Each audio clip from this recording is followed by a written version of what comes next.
இந்த உலக வாழ்க்கையில சின்னத்திலிருந்து சொல்லிக் கொடுக்கணும் பிள்ளைகளுக்கு. ஒரு பிரச்சனை முடிந்தால் மறு பிரச்சனை வரும். மற்றவர்கள் எல்லோரும் ஏமாறுறார்கள். இந்த பிரச்சனைக்கு மட்டும் முடிவு கொடுக்கணும் ஓடுறார்கள். இதை முடிவு கொடுத்தால் நிம்மதி என்றார்கள். போய் முடிவை கொடுத்து பார்த்தால் இன்னொரு பிரச்சனை வீடை தட்டுகிறது. அந்த பிரச்சனையை பார்த்தா வந்ததை விட இதை விட பெருசாக இருக்கிறது. இதுக்கு முடிவு கொடுத்தால் எல்லாம் சரி, ஒரு 10 கோடி என்று சொன்னார். 10 கோடியை சேர்ப்போம் என்று காலை மாலையில இறைவனை மறந்து உழைத்தார்கள். எல்லாம் பண்ணி கொடுத்து விட்டால் புள்ள ஐசியூல மூச்சு இழுக்குது என்று சொன்னார்கள். ஓடி போய் பார்த்தால் இதை விட பெரிய பிரச்சனை. வாழ்க்கையில பிரச்சனை ஓயாது என்ற பாடத்தை சொல்லிக் கொடுங்கள் பிள்ளைகளுக்கு. ஒரு நாளும் ஓயாது.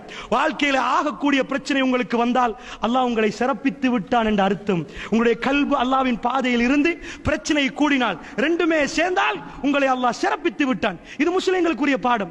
நீங்கள் போய் கால்குலேட்டர்ல அடிச்சு பார்த்தது சிறப்பிச்சதாக வராது.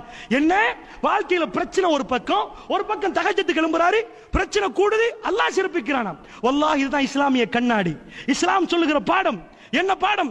ரசூலுல்லாஹ் பிறக்கிறார்கள், வாப்பா இல்லை. வாப்பாவுடைய உருவத்தை கொஞ்சமாவது ரசூலுல்லாஹ் பார்த்தது பெரியப்பாவுடைய முகத்தில், அபூ தாலிபுடைய முகத்தில்.